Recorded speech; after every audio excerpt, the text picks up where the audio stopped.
Britain के संविधान से हमने और क्या लिया है, तो कंट्रोलर एंड ऑडिटर जनरल, जो नियंत्रण और महालेखा परीक्षक होता है, उसका पद भी किस देश के संविधान से लिया गया है, ब्रिटेन से लिया गया है। दूसरा,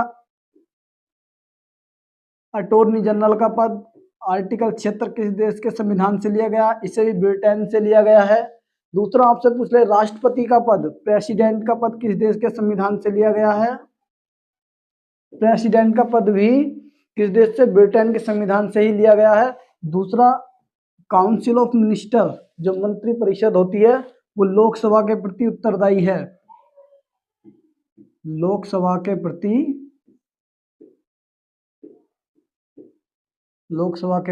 प्रति उत्तरदायी।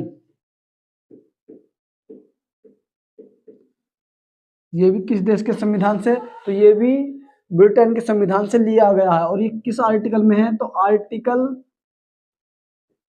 75 की जो सब क्लॉज 3 है उसमें ये बताया गया है। दूसरा, जो नागरिकता है किस देश के संविधान से ली गई है, नागरिकता भी ब्रिटेन के संविधान से ही ली गई है। और भारत में कौन सी नागरिकता है, तो भारत में एकल नागरिकता का प्रावधान है,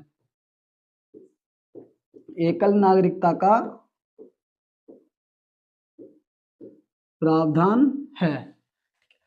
ऑस्ट्रेलिया की बात करें तो ऑस्ट्रेलिया के संविधान से हमने क्या लिया है, तो ऑस्ट्रेलिया के संविधान से हमने क्या अधिग्रहित किया है, तो समवर्ती सूची, समवर्ती सूची ऑस्ट्रेलिया के संविधान से ली है। दूसरा बात करें, प्रस्तावना की भाषा भी ऑस्ट्रेलिया के संविधान से ली गई है, प्रस्तावना की भाषा ऑस्ट्रेलिया के संविधान से।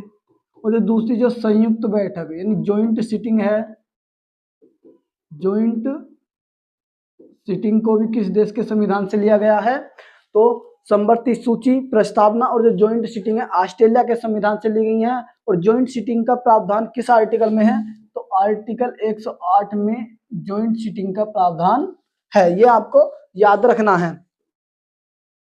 आगे बात करूं मैं कनाडा की, तो कनाडा के देश से हमने क्या लिया है, संघात्मक शासन व्यवस्था कनाडा के संविधान से ली गई है, संघात्मक जो शासन व्यवस्था है इसको कनाडा के संविधान से लिया गया है। दूसरा, हमने जो हमारा जीएसटी का मॉडल है, जीएसटी का मॉडल भी हमने कनाडा के संविधान से लिया है। और तीसरी बात आपसे की जाए तो जो राज्यपाल का पद है आर्टिकल 153 के तहत, उसे भी कहां से लिया गया है, तो राज्यपाल का पद भी हमने कनाडा के संविधान से ही